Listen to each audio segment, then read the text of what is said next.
What's up, world? Welcome to another episode of the Brandon Janeau Show. As you know, I am Brandon Janeau, and like always, on all podcast platforms everywhere, Brandon Janeau Show. Uh,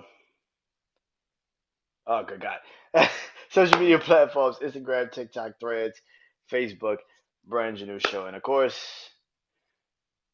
social media. Oh, good God. YouTube channel, Brandon Janeau Show. That's how you know I've been doing this for like 2 hours, going on 2 hours now. Brandon Janeau Show, YouTube channel, Brandon Janeau Show.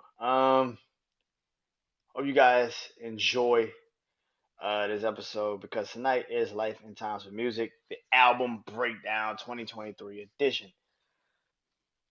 Excuse me. Now, like I said, uh I've been doing my breakdowns in the next couple of days, especially the next couple of days, which will lead into my top 10 songs of 2023, which I've written down today. So yeah, but I got at least two, three more projects I gotta do, and I'm probably do one over the weekend. Got a couple episodes I gotta do over the weekend anyway, so one of them will be this. So let's get into it, man.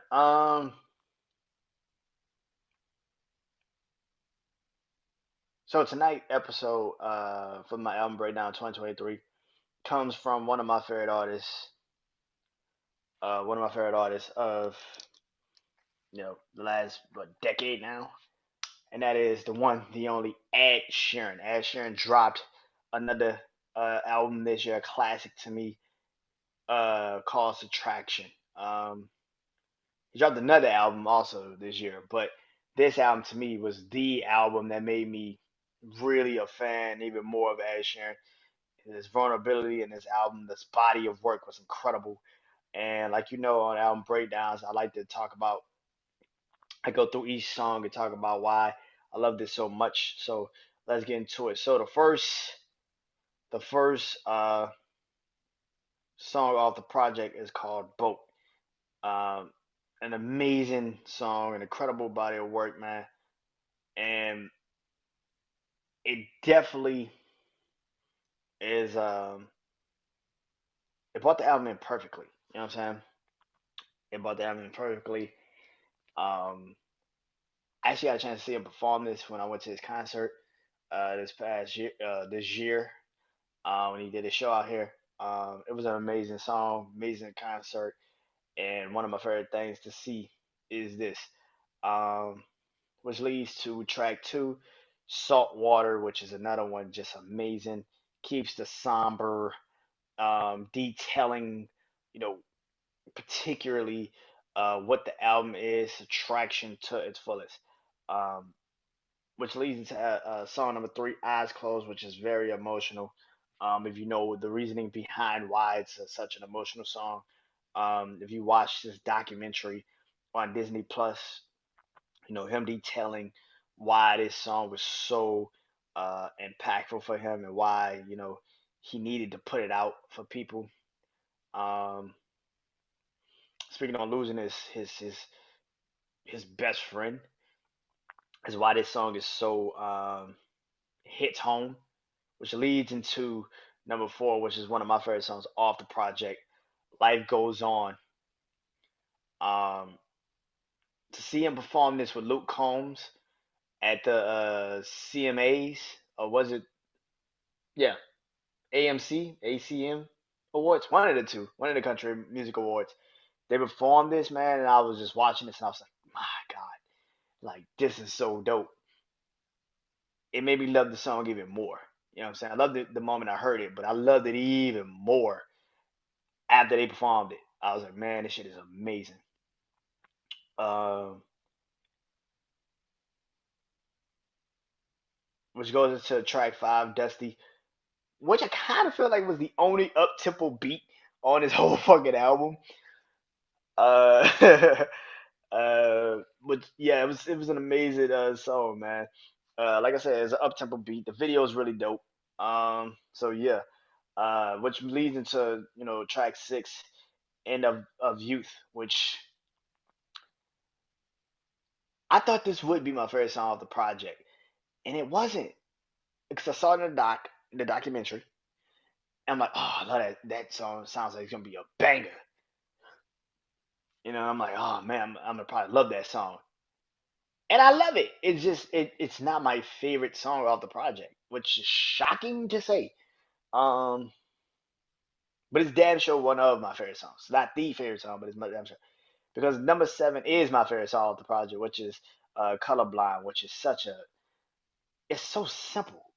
It's a it's a it sounds like anybody could make it, but yet it sounds like not really anybody could make that. Like he made it so easy that it was simple, and it shouldn't have been that way, but it was.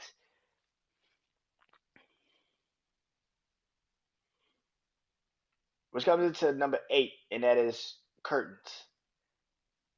One of again a song that became very popular. It's probably the song that really got a lot of attention off the project, but I really liked it. He also, I think, performed this also at the show, um, which leads to track number nine, which is "Borderline," which is a really good song, man. It's very slow, it's very tempo, uh, very somber still, man. And it goes into number 10, which is "Spark," which is one of my favorite songs off the project, man. It's one of my songs that I love so very much. I remember I listened to it this today just to hear the album again, front to back, and yeah, "Vulgar" is track 11, which is also another incredible song, man.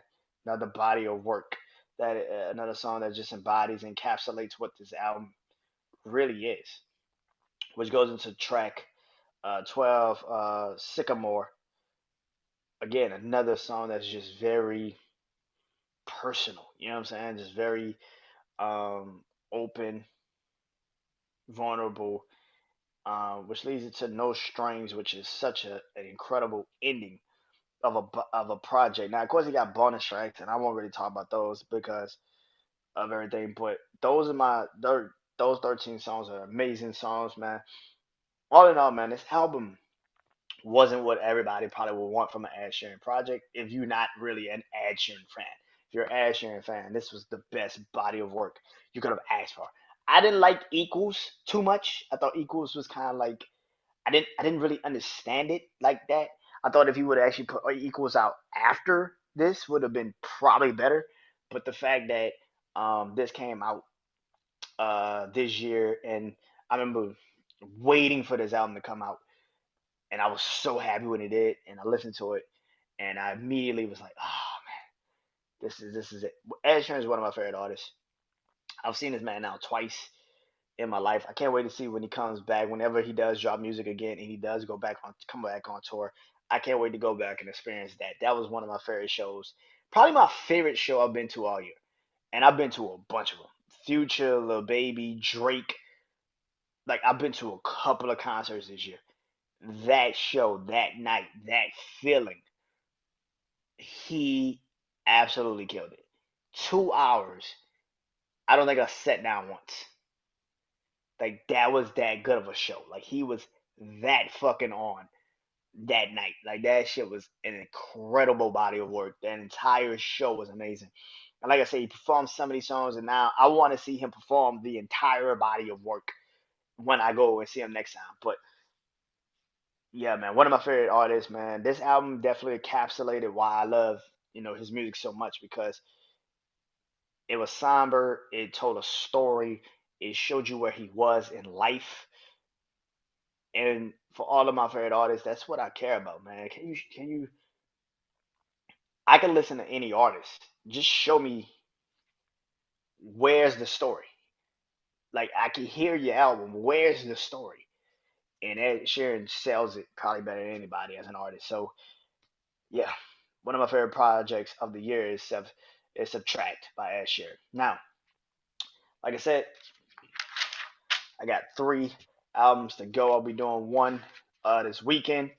And like I said, man, that all leads into my 2023 top 10 songs list, which I will be closing out this year with. So until next time, man, go listen to Subtract. Go listen to all Ed Sheeran's music on all musical platforms or where music is at. And I hope you guys enjoy it. Until next time, I am Brandon Janeau. Ed Sheeran, Subtract. One of my favorite albums of 2023. This has been an album breakdown. Peace.